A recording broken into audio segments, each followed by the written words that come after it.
What's good, y'all? It's your boy See Me with the nicknames, and today I'm gonna give you a little rundown of the first season of Our Last Crusade. So, without further ado, I don't want to keep y'all waiting too long. Let's hop into it. So our boy Iska, a saint disciple who was locked up for saving a witch when he's supposed to be at her killing him, instead of acting like Elijah, he's over moving like Ahab on some cozy stuff. Anyway, the bosses at the top released my boy on the agreement that he slays one of the most strongest witches on the other side, the Ice Calamity Witch. He agrees, but only if he can bring his squad with him. Then we meet the team, Nene, Jean, and the captain, Kami-san Miss. The 3rd Division, number 7, is reunited. Jean then lets the team know about the mission, and the captain can't believe it. We cut to the next day in front of the reactor. Nene is going on and on about it because she's an engineer and a nerd. And Jean comes in all smooth and cold about how the war is pointless and stupid and needs to be stopped by force. On the way to the mission, they get attacked by 2 witches with 4 more coming up from the dirt. Iska and Jean deal with them swiftly. In the distance, we see the astral witch watching over this battle with her maid. She comes into contact with Iska after her maid is beaten in battle, and the two begin to fight. Iska says that he can't stop until this pointless war is over, and the witch is caught off guard by his statement. We find out her name is Alice and is the heir to the witch throne. She slips and is caught by Iska, and she then retreats with her maid back home. Later they meet up again inside of a theater house, to both of their surprise. Alice's maid urges her to not make a scene and to leave. Iska goes home as well, but not before getting some food, and then end up at the same restaurant and even order the same pasta the same way. They leave, and it's revealed that these two are having trouble sleeping because they're slowly falling in love with each other, but they don't even know that yet. Iska has a dream from his past about a girl saving him that resembles our Ice Calamity Witch and wakes up. The squad is training, and Ricia pops up and gives Iska a ticket to an art show, to cure his insomnia. While this is happening, Alice's mother speaks to her and tells her to stay away from the battle because the astral power is affecting the hold on the founder. Iska goes to the art show and comes to find out Alice is there as well. Whoop-de-freaking-do. Alice accuses Iska of stalking. Iska asks if they could go together, and Alice accepts and then declines the offer. She then storms off saying that she will find her own way and gets lost. She comes back hours later, and Iska comes looking for her because she wasn't in the building. They then go to the art show together and talk. They leave, and Alice gives Iska a ginger ale for helping her find her way back, and they fall asleep together on the bench. Iska gets caught by the top dogs again and is told to bring the witch in alive. He decides to meet up with Alice, and Alice decides the same thing. As they talk peace, the founder interrupts them and attacks. As this goes on, Reen the maid is injured and is taken to safety by Captain Miss. Iska and Alice work together to clip her wings. Iska lets Alice know that he can't leave the Empire to work for her. They call it truce. The next day, the team is gifted a vacation to a casino, and you guessed it, Alice and Reen are there also. Alice hits the jackpot and shares the winnings with Nene. The captain's attitude changes for the better, and Nene describes the winner's features, and Iska denies it is Alice. After this, Alice goes to a fortune teller and asks about Iska. Iska goes in right after and asks her, as the fortune teller tells them both the same things. Ricia is called by the top dogs to send the squad on an important mission to find an astral vortex and void that can strengthen witches. At the station, the Saint Disciple gives orders to the soldiers to find the vortex. 3 units go missing while this is happening, and he says to forget about them and continue searching. Iska wants to ask about the decision, but the Saint Disciple dismisses him for being a traitor, and Captain Miss comes in to the rescue.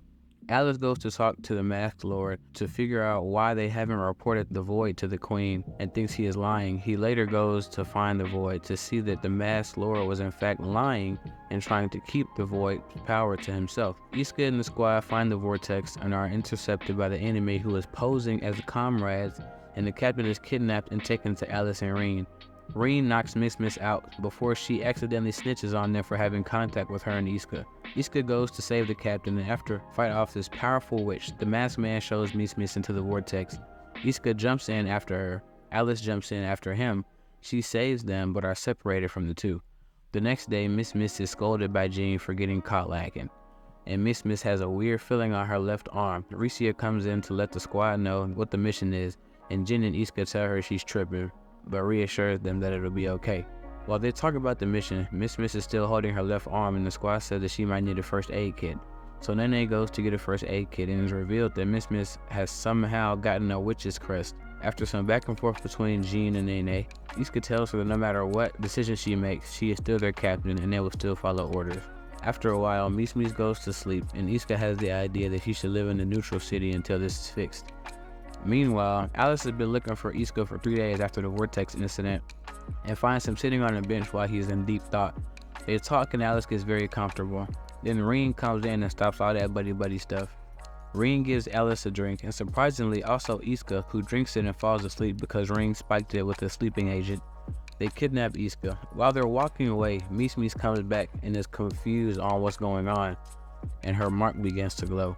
Alice freezes her foot in place and leaves Miss alone in the city.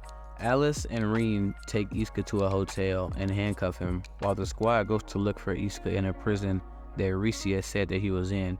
While this is going on, Reen sends Alice to another room and Reen tries to kill Iska. Alice comes back to save him. She connects the chain to her and Iska's hand, and Iska starts to think about using the bathroom and other things, so Reen comes and undoes the chain while Alice takes a bath. While she's in there, Reen and Iska talk, and Reen yells at him, saying how much he hates him and how he's the enemy. Alice gets a little too comfortable and comes out of the bathroom with nothing but a towel in front of her. She turns around, embarrassed, and Iska sees her crest. She asks him if the sign makes him hate her, and Iska reassures her that he wants to end this war that's over a stupid symbol on somebody's body, and then tells him about Miss. But while Iska has made her more comfortable than she already is, she drops the towel and respects how he doesn't see her as anything more than a rival. Iska tells her to put some clothes on. Meanwhile, Ricia finds Salinger, the man who tried to overthrow the queen, and plots to make him an ally for the Empire. Alice talks to Iska about the prisoners and tells him about Salinger, and Reen finds out the province has been infiltrated. The squad gets a phone call from Ricia saying that Iska isn't there.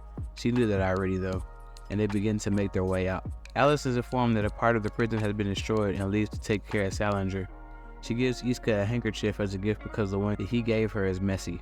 Iska's phone goes off and the squad tells him where they are. Iska looks in the handkerchief and there's a key for his handcuffs.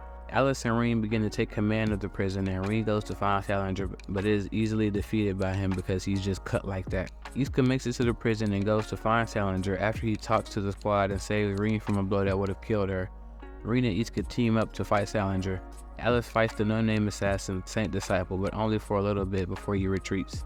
She finds Reen and saves her from another deadly blow. Iska beats Salinger, but he retreats and says he will return. All is good for now, and it's revealed that it was Ricia that was in the Saint Disciple suit as a distraction. On the way back to the Empire, Iska and the squad talk about their mission and what Captain came up with to hide her crest.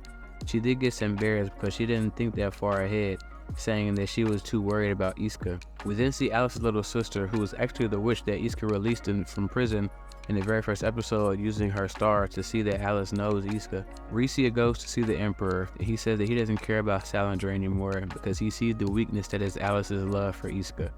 Sisbel has a dream about her mother and goes into the hallway greeted by some officials she knows are sketchy, then walks away. She's summoned by her mother and is sent on a mission to a resort. While this is happening, the squad are doing checkups on their crest to make sure they disappear, and are told they have to come back weekly to make sure. And it has also come to light that Ricia has been overworking the team and is in trouble for being unprofessional, so they are rewarded with 60 days no work and choose to go on vacation. That also gives them more time to deal with the captain's crest. Alice is doing paperwork for her mother and takes a break thinking about Iska because she got love sickness. Belle's told outside as a signal that her older sister has returned and goes down to meet her. On the way outside, she sees Sisbel and asks her to walk down with her, but Sisbel declines. As she walks away, Reen says she's acting like Alice because they're living in weird times. Sisbel uses her star powers again to see what the officials are saying, and it's confirmed that they are scheming, trying to get into the good graces of whoever is going to become next in line for the throne. As she leaves, the masked man is talking to the older sister, Alatir, who says that someone is being friendly with the Empire and is worried. The squad make it to their resort and begin their vacation. They go to a beach and have a good time. After they go back to their hotel, Jean carries the captain back because she is drunk and sleepy. Nene and Iska tell him that they will meet him back at the hotel because they are going to get some food for everyone. Nene goes to use the bathroom as a woman bumps into Iska and is revealed to be Sisbel. Iska recognizes her, but Nene comes back and Sisbel disappears. She's excited to see Iska and says she's going to ask him for help later, So she sneaks into his room and is caught off guard because Iska thought it was an intruder. While this is happening, Alice and her mother are sneaking into Sisbel's room because her mother has already noticed that she's been acting weird recently. And Alice finds a news article about Iska when he was sent to jail for treason. Sisbel asks Iska for help because she can't trust anyone from the castle anymore, and also gives Iska a bracelet as a thanks for helping her escape a year ago. She says she will come back for an answer and leaves. Somehow the apostles know she's in the city alone and deploy a weapon called the Object to bring her in. The squad is barbecuing and Nene and Miss are arguing if they should do vegetables or meat first, but Iska's not worried about that because he has something deeper on his mind with the scowl on his face. Meanwhile, Elatir and the masked man are having a conversation, and Elatir admits she knows her sisters are being friendly with the Empire. The masked man doesn't believe it, and Elatir elaborates. So the masked man agrees to go find Sisbel and bring her back to the kingdom, and also spy on Alice, but he has other plans. Alice is on a bus that's headed towards Iska and Sisbel.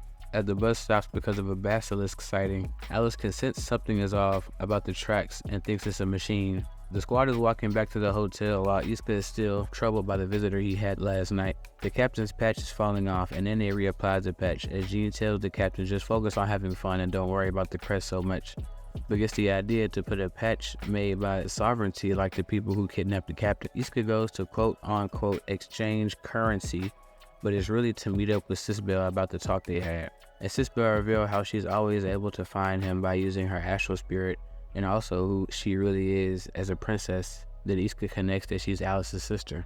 As the two talk, the masked man comes to take Sisbel away and said that she's a traitor to the kingdom. The squad pops up to help Iska, and the captain recognizes the masked man who kicked her into the vortex.